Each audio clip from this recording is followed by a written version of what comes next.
Tony my ducks in the pond. These gals out here like grass on melon. And let me tell you one thing, I ain't going home, no. I ain't going home, Come Tony my ducks in the pond. Good yawning this morning and welcome back to Guardian Radio 96.9 FM, your station for fresh news, smart talk all day. It is Friday, the 21st of February, 2025, and Avi say, I ain't going home. Producer, thank you for starting the show with that. You almost can cause me go camping, because I ain't going home, boy. Woman rowing each and every day. Welcome to On the Clock. It's a Sports Friday. I don't think we're talking sports all day. I have some guests coming to studio. One of them is supposed to be Bahamas Basketball Federation. It would be exciting to talk to them today about the teams, senior men's national basketball teams win last night. Bahamas versus Cuba. Bahamas took the game. They needed it. It was a must win. In fact, you can read about it, I think, in today's Guardian Sports section. And I'm going to be reading from a story in yesterday's paper. Good morning. I got one guest coming in the studio now. This gentleman is tall. So I don't know if he's from the Basketball Federation or if this is Mr. Burrows from the International Men's Day Commission. Please pull the mic right in front of you. You got to pick it up. Now you got to speak directly into the mic as close as possible. Good morning, Mr. Burrows. How are you? I'm doing fine. Absolutely. Yes, good morning, Bahamas. So our show's friend, Mr. David Williams from the International Men's Day Committee, has asked me for just a few moments this morning to talk about an important event coming up this weekend. Yes, ma'am. Now, let me frame it like this. March is on its way. I talk in plenty woman-centered talk. That don't mean we're excluding men. But for all of those people who can prepare themselves to say, well, what about the men? Y'all always talking about the women. The International Men's Day Committee is working year-round, focused on men, centering men in the advocacy, social advocacy, right? Cultural advocacy. They're doing the work. Yes. Right? And they're not doing the work like, oh, y'all women leaving us out. The men are doing the work like, hey, the women are doing the work. We got to do the work too, and we got to be willing to intersect and interact when necessary to uplift both of our constituents. Because what we know is, listen, black, brown, white, Asian, Indian, male, female, French-speaking, Spanish-speaking, Mandarin-speaking, men and women need each other in various aspects of their life. Good morning, Mr. Burrows. Tell us about this event taking place this weekend. Yes, good morning. And yes, I am the Assistant Public Relations Officer. Okay. Just got elected in our election for IMD. Yes. And so we have an installation service,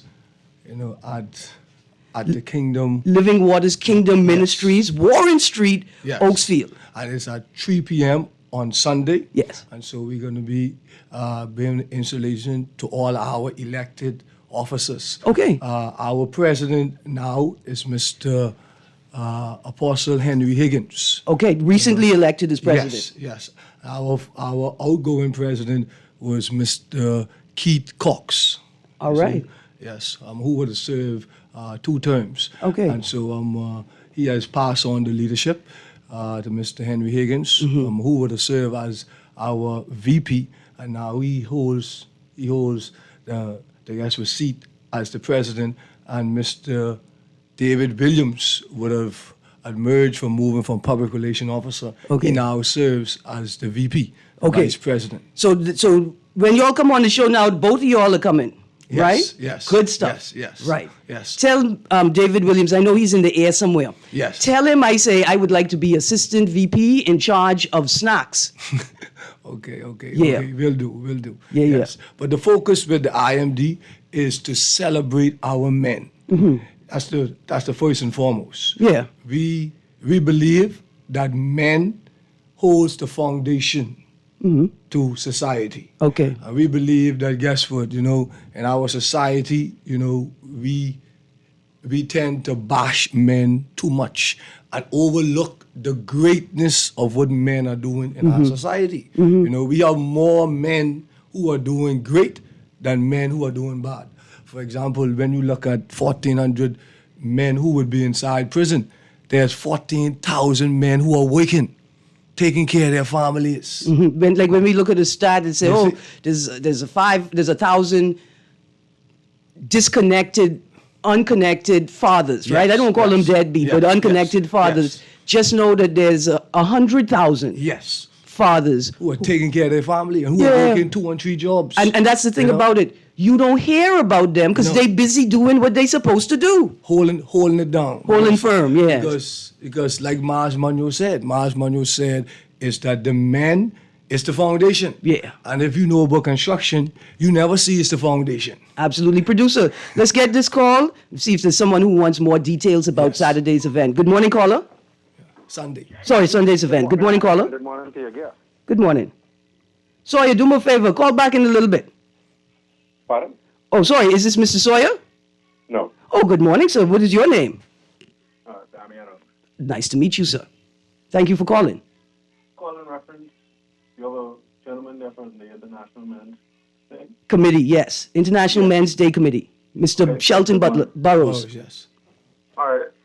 Pleasure to meet you.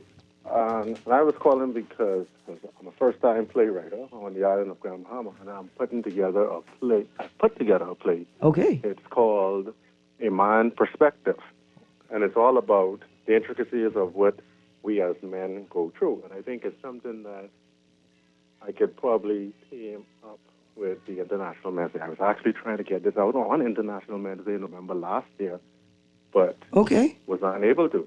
Okay. So, we're putting this on in Grand Bahama, tentatively for Father's Day. Okay. Well, listen, don't I'd like wait. to give my contact to this gentleman, and then maybe we could talk and see if we can do a collaboration All right. with the International Men's Committee and this particular play. Okay. Do you want to share the contact over the air, or would you like my producer to take it from you? Oh, you can take it over there. I ready? 818-5171. Yes. All right. That's 818 5171. 5171. Great. Yes, and they can give me a call, and then we could go over the entire play and see how we can tailor make it towards us, the men. But listen, you don't think that women in the Bahamas, women in Grand Bahama, like for Women's Month, would love to see a play highlighting a man's perspective? Well, they're invited as well because this is educational for them. And this is to help them understand exactly what it is we go through and we keep them protected from because we are the men. We carry that burden without breaking that shell. And sometimes it's not until we erupt that they see that, hey, this guy was actually going through something. Okay. So it's exposing some of what we keep hidden from our families and our wives and our loved ones to try and keep that macho look that we've got it together, we're protecting you. Thank you very much. Damianos? Yeah, that's correct. Thank you. I got the number 818-5171, and I said it again because I want any other people interested in participating, promoting, supporting this play, the collaboration, getting the play to other islands. I want them to have the number so they could reach out when the spirit hits them. Yes. All right, Mr. Burrows, contact information for International Men's Day Committee. Yes. I give you numbers right now. Yes, Our sir. president number, Apostle Henry Higgins, 803-4423. And then I can also give you David Williams, who is our, New Vice President. yes, he's our new vice president. His number is 433-6917. And just like the gentleman talked about inside Freeport, one of the goals for our new president, he wants to expand International Men's Day to the family of violence. And Freeport is the next step we are looking at. Okay. And the key thing is that we want to connect with other men organizations where we can, guess what, see what they are doing, support what they are doing. We work hand in hand together in networking. Because guess what, we all on the same journey, trying to guess what, empower, trying to encourage, trying to strengthen, and trying to network with our men to ensure to celebrate the great work they are doing, men and boys in our nation. Absolutely, Mr. Burrows. I want to say thank you very much. Once again, the International Men's Day Bahamas Officers Installation Service is taking place this Sunday, the 23rd of February, 2025, at 3 p.m. Yes, 3 p.m. at the Living Waters Kingdom Ministries. Living Waters Kingdom Ministries, Warren Street, Oaksfield. Yes. Absolutely. It is going to be a good time. Excellent. Will refreshments be served? Yes, automatic. I mean, don't say automatic. I don't have a problem decorating my cooler in some sequins and slipping it in the church and passing out a couple little Capri Sun or thing. No problem with that. Yes, yes. Absolutely. Thank you very much, Mr. Burrows. And on behalf of the International Men's Day, we thank you for allowing us this opportunity to promote the event.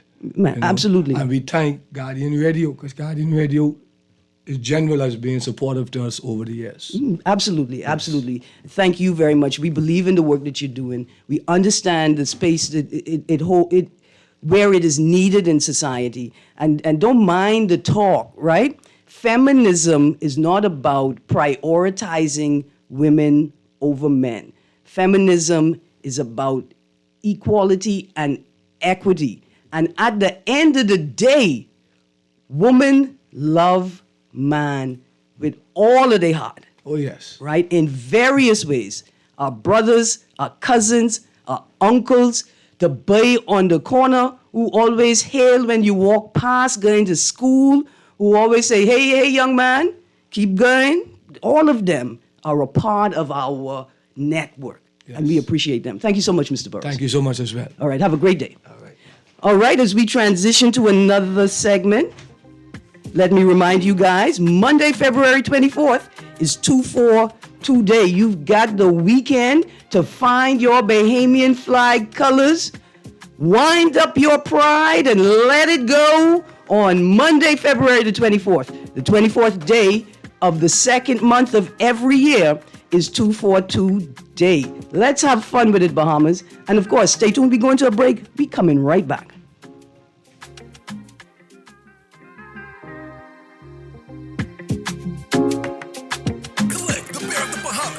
You to Victory Fest 2025. Join us Saturday, March 1st at Smuggler Square for an epic celebration of the 2024 Boxing Day and 2025 New Year's Junkin' of Winners, the Saxon Superstars. Enjoy music by Playhouse DJs, Lil Giant, DJ Tank, and performing live, Van Sean and D-Mac. Let's celebrate the 4 straight Junkin' of Winners, Saxon Superstars. Victory Fest 2025, Saturday, March 1st at Smuggler Square. Hosted by Rika C. Gates open at 8 p.m. Let's celebrate Junkin' culture and the Saxon Superstars. Collect reminds you to drink responsibly, play.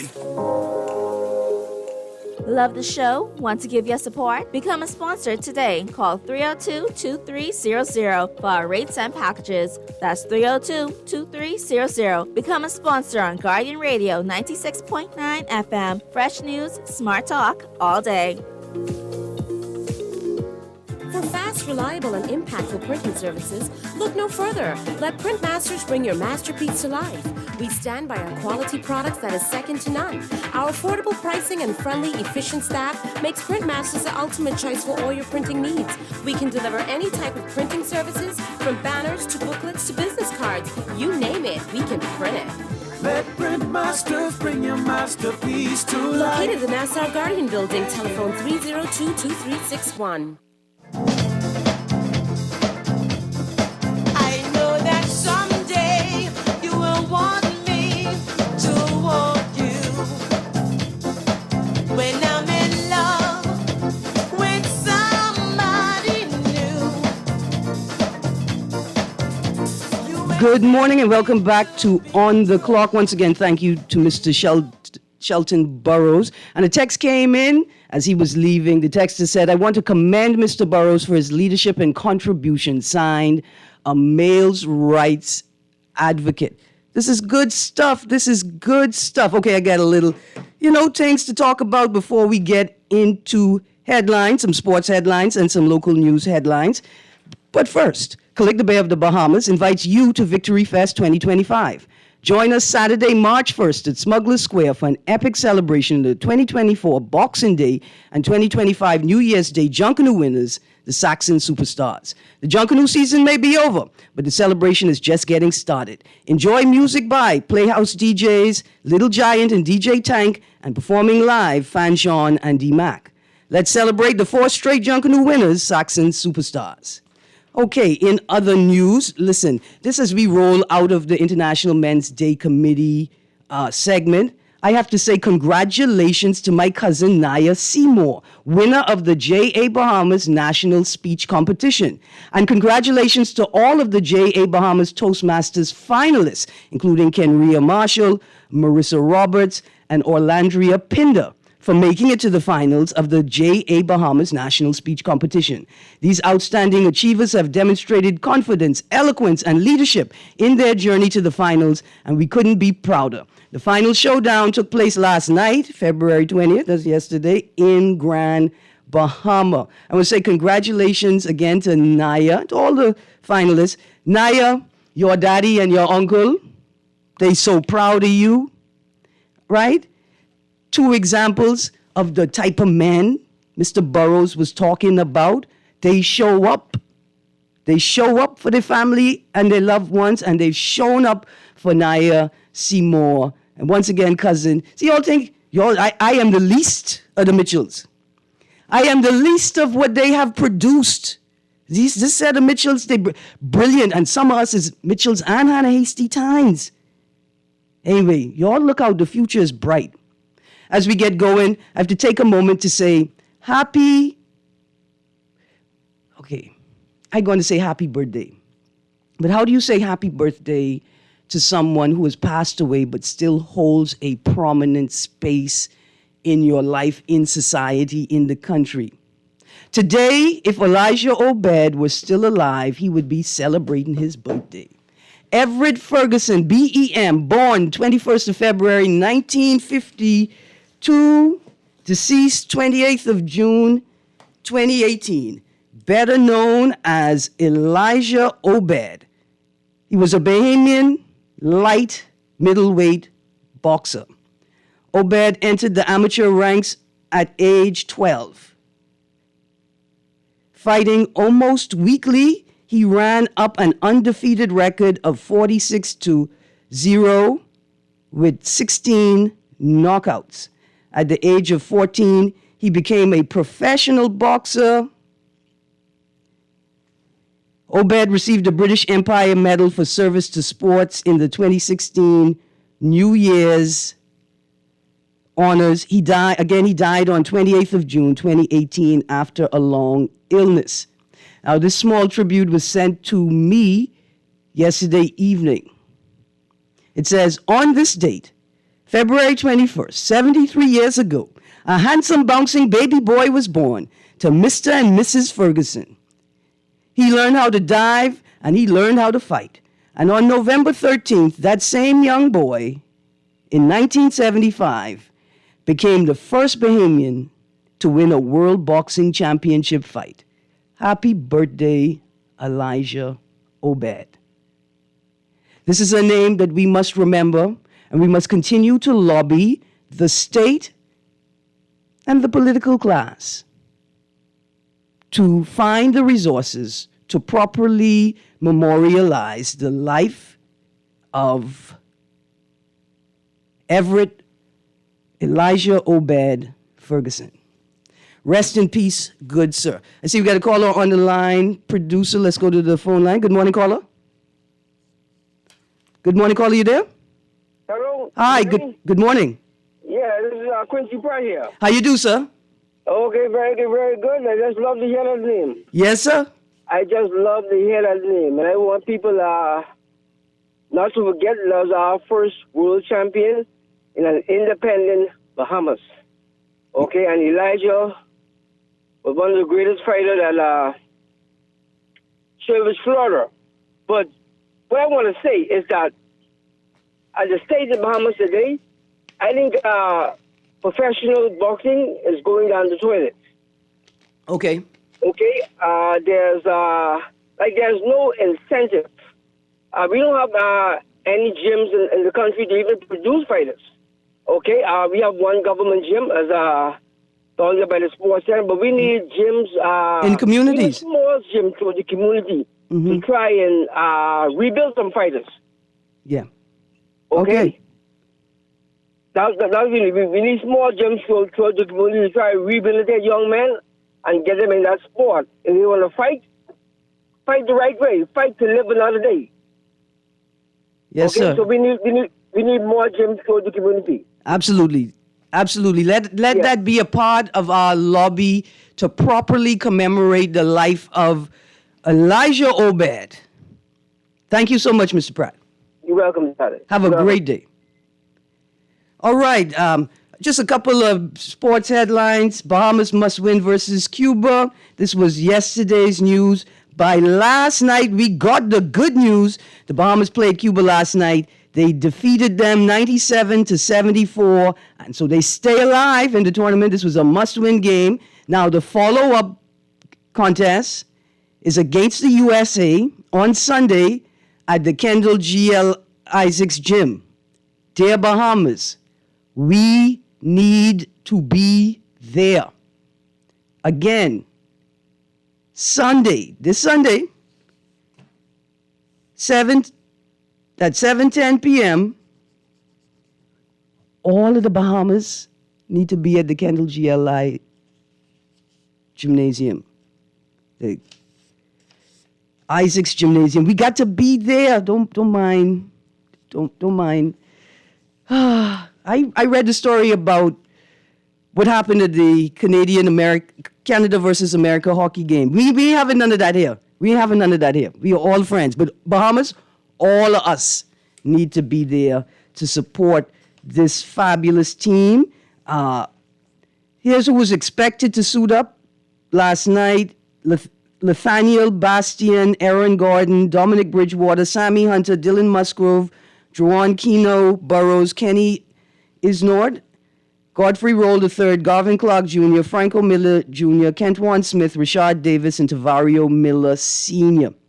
You can go on the Bahamas Basketball Federation social media pages to get highlights from the game. We say congratulations to all the players, but I remember seeing Tavario Miller Sr. carrying on bad. Anyway, y'all made us proud. Keep up the good work, and we're coming out to support you. The Bahamas now has a 2-3 win-loss record.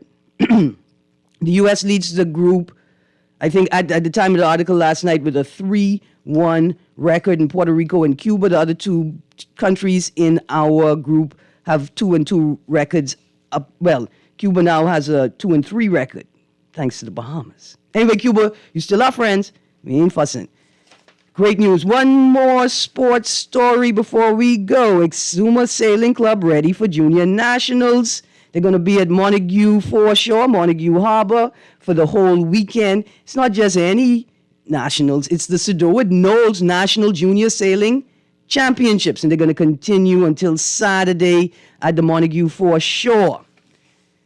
I want to call some names. Norman Cartwright of the Bahamas National Sailing School is defending the championship. Is the defending champion of the laser class. Finley McKinney Lambert is the reigning champion of the optic class. And Edward Knowles Jr. will look to retain his title in the Opti Green Fleet class. Congratulations to all the sailors. We're going to transition here now. So here's a note. You know that people use Montague Beach for a large variety of things. In particular, scores, if not about 100 people. You could find like scores of people on Montague Beach any given morning from 4 a.m. until the sun is high in the sky. A lot of them are exercising, like that's their base for their exercise. Some people, they start their run from that point. Some people are exercising on the beach, yoga on the beach. And there was no real public notice that access to the public beach would be restricted for the sailing championships. right? Now, the people who work in to put together the sailing championships, they knew it was happening because they're doing the work. But what about the other people that have no legal obligation to follow what it is y'all doing? There was a complete lack of public notice. Why do y'all keep doing that to y'all citizens? Why is it that you continue to frustrate the average citizen to make your job easier? Making your job easier should not result in the frustrating or the twisting of the law, the procedure, and it shouldn't certainly result in a disadvantage for citizens. Producer, let's go to the phone line. I'm going to transition to the headlines right now. Good morning, caller. Hey, good morning, Ms. Greene. How you doing? I'm good, thank you. How are you? Yeah, right up. Okay, you talking about that. I surprised you were talking about the fact that how they clean the fish by Montague Ramp approximately about 100 feet away from where people swim. Mm-hmm. That's dangerous. It can be dangerous. What I have found. It can be dangerous. Man, that attracting sharks, it is dangerous. It ain't that it can be dangerous. It is dangerous. Okay, here's what I'm saying to you for a moment. I live in that general vicinity. Right. Right? And so I am familiar with what happens between the beach and the ramp. Right? I think that the people who are illegally fishing and chumming the water on the whale tails, the rocks, on the beach side, are a greater risk to swimmers than the people cleaning on the ramp side. Now, hold on. I want to jump on that too, because on Sanders Beach, right, people have harbored, right? I saw on many occasions in summertime, people be swimming on Sanders Beach, and about 4 feet away from where the people swimming, someone have their fishing line right in the water fishing, right by the rock. Yeah. See, that's the problem. Now, mind you, you're not being unreasonable. There is a balance that needs to be struck between the access, use of the beach and use of the ramp, right? You know how much time I go on out there, I said, let me go get one hot party and one soda, and let me see how long it takes before a shark run them out of the water. Well, listen, here's the next thing. Sharks live in the water. And the people who frequent Montague Beach, they know when sharks are likely to be in the water. They know when it's a good time to go in the water. But see, here's the next thing. Like I say, we are on an island. Why don't we have lifeguards with binoculars whose job it is to sit on? Remember when they had the tall tower seat, the tall tower seats out there? Their job is to sit there with the binoculars and watch the water all the time. See, that's not like your regular security guard job where you could kind of be on your phone. You got to watch the water all the time. But Ms. Greene, yeah. You heard what you said just now. They know when the shark can be in the water. The sharks live in the water. That's the environment. That's why you need... You in Foxhill area, right? That's why you need to... know when the coconut boys can be in your yard? I can tell you what, I have almost timed it. Don't watch nothing. I've been focused on it. The point is, though, that's why you find beaches all around the world have lifeguards. They're not just there monitoring the swimmers, they're also monitoring the ocean for sharks. I got you. But you've raised an important point. We need to continue to talk about the balance, right, of access to public resources. Montague Ramp is a public ramp. Montague Beach is a public beach. We have to continue talking until we find the best protocols to protect everybody. Yes, ma'am. Thank you very much. I really appreciated that. Thank you. Good morning, caller.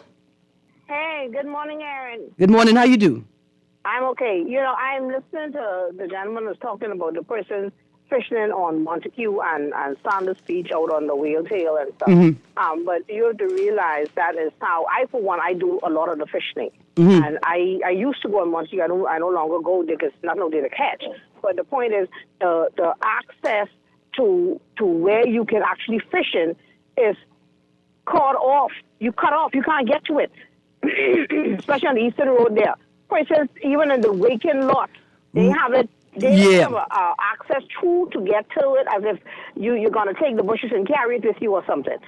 You understand me? Yeah. So if they're going to cut people off from fishing in these places that people find convenient to fishing, then they need to make access to people. This is how people feed. This is how I eat. I don't buy fish. Right. There, It's so there needs to expensive. be designated public access to points on the shore so people could fish. You could Thank you. imagine. Some places out there, if you go there fishing, people used to put gun on you and tell you, no, you can't go fish. Mind you, it ain't marked, It ain't fenced, They tell you it's private property. Oh, I remember how the German developer said he was going to shoot at us if we didn't come off his land and we were below the high water mark.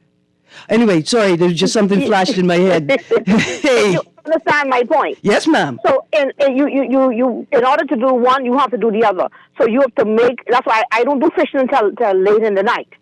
Yeah. You understand? Because I want to be sure that nobody is there on the beach at the time. So they need to make it available so where one person or can swim safely, the next can also fish. Yep, absolutely, because that's what we are. We are fishing village people. Yes, we are. Like we don't That is how I calm myself. That is my hobby. Literally my hobby. That I catch or not, I still go. Mm-hmm. You understand? So it's the way I tell them. This is how I find myself, not doing somebody in some way or another. That's how you find your peace. Yeah. Yes, it is. Thank you very much. I said both callers very important points. Balance must be struck. We cannot forget who we are. We people who go to the dock, go to the rock, throw out line to feed ourselves and to feed like physically and to feed ourselves spiritually. All right, I have a text here. It says, I know the texter didn't think I could read it. Erin, you have a good idea about hiring lifeguards. I heard we brought back some geriatric civil servants who are looking for work and are vastly qualified. Maybe they can hire some of those persons they brought back. Man, look here. Listen, let me tell you a story. My mommy used to teach little children how to swim on Montague Beach. We used to go to the beach every day. And when we wanted to play with her, we couldn't kind of play with her because she was teaching little children how to swim. So it ain't a bad idea at all, Dexter. It ain't a bad idea at all. So let's make that transition. Rehires a slap in face to workers. In the Guardian headline, Mitchell defends government rehires.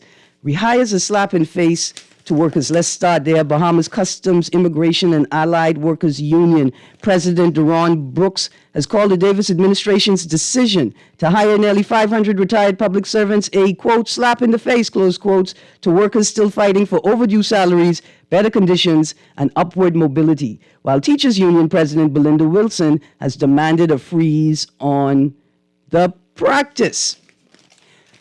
You think it's a slap in the face to workers? What about the unemployed? What about the unemployed? What about the underemployed and the overqualified and underemployed, right? Like they cannot get a job in the space that they're qualified for. And all the other spaces tell them they overqualified, it don't make no sense, they try working here. I mean, that's what happened to me, right? What about them people? What about the young people? The hundreds of young people, one of which said publicly, after getting their bachelor's degree from University of the Bahamas and submitting their application for the public service, they were told to their face, ain't nobody gonna look at this file for 3 to 5 years. What about them? There's a call on the line. Let's go there, and then we're going to talk about what an administrative crisis looks like. Good morning, caller. Morning, Miss Greene. How you doing? I'm good, thank you. How you do? I'm okay, thank you. Listening to the interesting conversation this morning. Yes, ma'am. Just a couple of points I wanted to mention. Mm-hmm. I agree with both of the previous callers because I would go sometimes with my husband and my son to fish. Mm-hmm. I go more for therapeutic reasons Mm-hmm. than they do, okay? And so I agree. We have all of these properties, these access ways that we used to be able to access. They're no longer accessible. Mm-hmm. And I think the government needs to address that because it is important for the people of this country to still be able to access what is theirs. Nobody can purchase a road or an access way. Nobody. And so the government really needs to look at that. But the other thing, I keep hearing a lot of people say the rehiring or the hiring of these consultants is a slap in the face. Mm-hmm. This is how I look at it. Okay. Okay? I listened to Minister Pia Glover-Rowell speak about it and why it had to be done in the public service. When I hear politicians, whether the government or the opposition, make remarks, I try not to just latch on to whatever it is they're saying. Mm-hmm. I try to think it through because I don't know if I would look at it as a slap in the face because I work for a government agency. Mm-hmm. I've been there 24 years, December 5th, and there is still they cannot tell me what my career path is to become an executive manager. Mm-hmm. Still cannot. So from that perspective, I can understand what the minister is saying. It is not a practice that's something that should become a practice, Mm-hmm. right? However, you have to start from somewhere. And if there's a void in that area, I would like to think the government who is supposed to be governing for me and everybody else, whether I voted for them or not, I want to think they could kind of chew gum and walk at the same time. I got you. So you could still deal with that while you can still focus on the people who are waiting for long overdue overtime, promotions, all of that. Mm-hmm. So I don't really look at it as a slap in the face if there is a need. Yes. Right?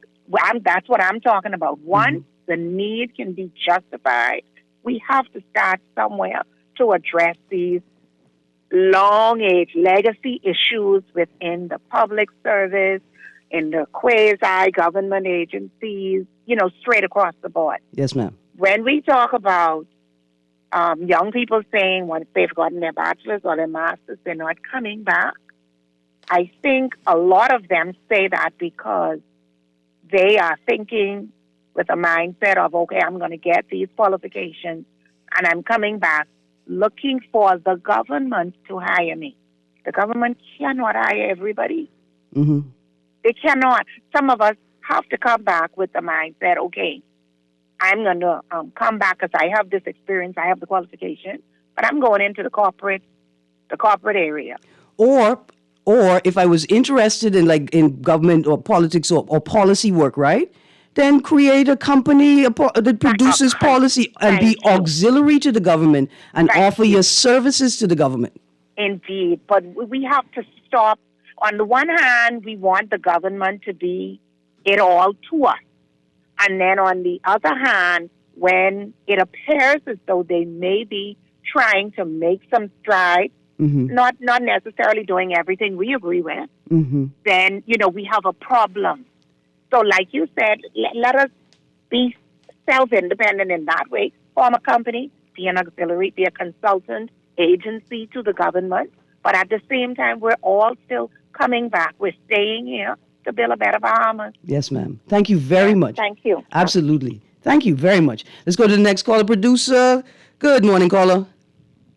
Well, just like to chime this topic here, right, pertaining the government Yes. and hiring of the aged employees. Re-engaging, yes. Yes, aging employees. There's actually two sides of that coin. I don't know if if the Bahamas government, before they made the decision, actually look at the U.S., right? Because the U.S. is actually taking the same strides with young people. In retail, 1 in 6 U.S. companies are reluctant to hire young Americans in their 20s, cite their laziness and lack of productivity. Alarming trend. Mm-hmm. It says, as new graduates flood the market, many face uphill battles with skeptical employees. New data shows 1 in 6 U.S. companies are hesitant to hire workers in their 20s, citing concern of laziness, professionalism, and poor communication skills. Okay. So I don't know if the Bahamas government took a page from this and decided to make that decision. Or you're saying that perhaps in the hiring process, they've determined that too many of these candidates are unsuitable. Right. I got you. I Right. appreciate what you're saying. Right. Okay. But on the other hand, Mm-hmm. the government employees, right, does have a point. The fact that, and it's fact, I'm not just bringing this up or making this up, that a lot of government workers were not paid properly their increments and still owed back pay. Okay, I got so you. that's like saying you worked at the radio station. Mm-hmm. You ask for a raise. Mm-hmm. Well, the boss tells you, say, well, okay, we can't have a raise right now based on the fact that the company's not making any money. Yeah. But yet they hire one McCartney back, pay him extra money, and he's still making benefits from the last time he's hired. Yeah. I appreciate what you said. Yeah. Yeah. Anybody ain't feel good with that. Thank you very much, caller. Let's go to the next caller. Good morning, caller. Good morning, caller. You still there? Good morning, caller. Good morning to you, Ms. Greene, Alan Johnson. Yes, sir. You know, Ms. Greene, let me explain to you what the problem is, and it's something that many people who are familiar with me know that I've been saying for 2 decades. It's the fundamental aspect of digitization of our economy, but it was very specifically that should have happened inside of the civil service by now. And here's why. Digitization, digitalization, datamation, datification, and digital transformation. Mm-hmm. No country in the 21st century is capable of growing its economy without those different things.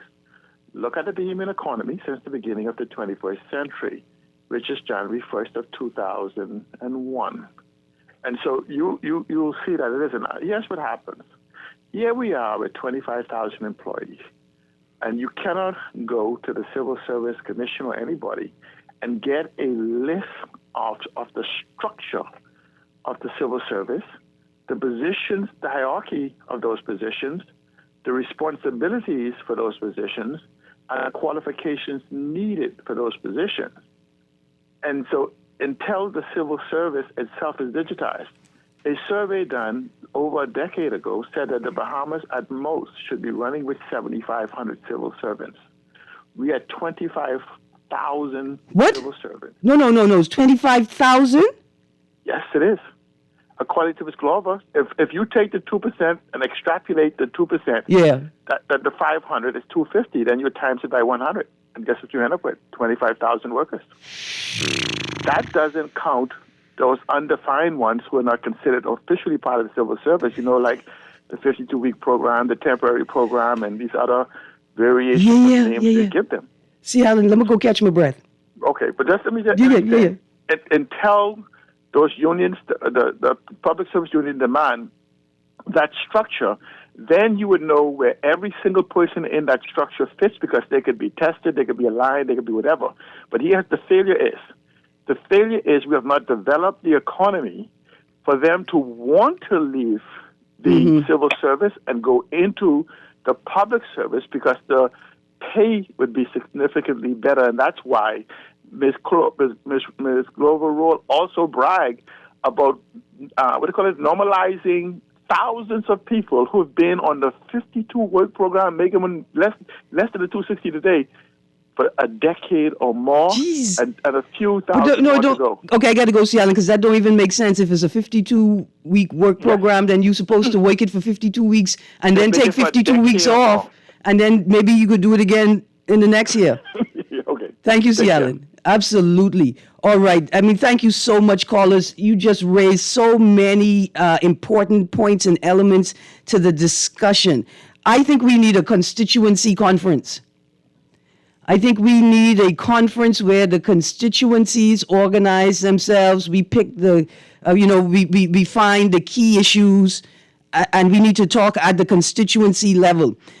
In Japan, senior citizens volunteer and are still a vital part of Japanese society, community, and daily life.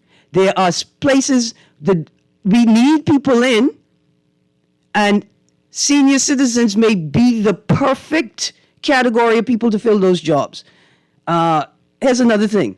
Is this construct of social promotion the problem? Is it that people just assume that they are supposed to be promoted? They're supposed to advance. What if all of us cannot be promoted, right? Is the problem a misinterpretation of what working in the public service is supposed to mean? Here's a text. I am 36. I work 2 full-time jobs in sales and do accounting on the side. I made about $100,000 last year. I would have happily applied to one of those jobs in order to have stability and to be able to live off one job. I'm sure I could manage one of these departments well after 12 years experience, but I've never seen any of these jobs posted. Huh? Here's another text. Hey, Erin, the retired RBDF veterans have not received monies owed to them either. That's more than 10 years now. See, I'd be upset because I cannot have worked in the Defense Force with a Commodore who couldn't swim, and then 10 years I waiting for my money? Y'all don't mind me. Caller is wrong. Most young people who want to come back want to get a decent job, period. And I'll tell you, most entry-level jobs are trash and unsustainable in both government and private. If they stay in the U.S., they can make it survive off a lot of their entry-level jobs, and you need experience to come back and work for yourself. Yeah, I don't think in this instance, right, the stats that were read from the U.S., that's not the case for all young people applying to the civil service. But I do think we definitely have a socialization problem with the generations, because we have created these young people who are afraid to look us in our face and talk to us. We created them. We have created young people that don't know how to look adults in the eye and engage them. We created them. We created them through poor socialization. All right, now I've got 3 minutes left. Caller, I want to say I'm sorry. My eyes are in the phone, and I saw the light flashing, and then I saw when it stopped flashing. I apologize. I've got 3 minutes left, and I want to touch on some more headlines. Let's get at it quickly. SpaceX environment study insufficient, says activist. That's the headline. Notice it didn't say SpaceX environmental impact assessment insufficient, because it turns out this report that people have been talking about is not the actual environmental impact assessment required by the 2019 Environmental Impact Assessment Act, right? And the environmental regulations passed with that. Although a SpaceX report released yesterday concluded that booster landings in the Bahamas are expected to have minimal impact on marine life, water quality, and local ecosystems, environmentalists argue that the document is insufficient and cannot substitute for a full environmental impact assessment. The environmental baseline statement submitted by Braun, a local consulting firm, on behalf of SpaceX last March was made public by the Davis administration yesterday following calls for transparency, and we're going to go to page 3, around the environmental impact of SpaceX's operations in the Bahamas. Okay, so here's the thing. Remember that I was telling you all about fish in the bag at the dock?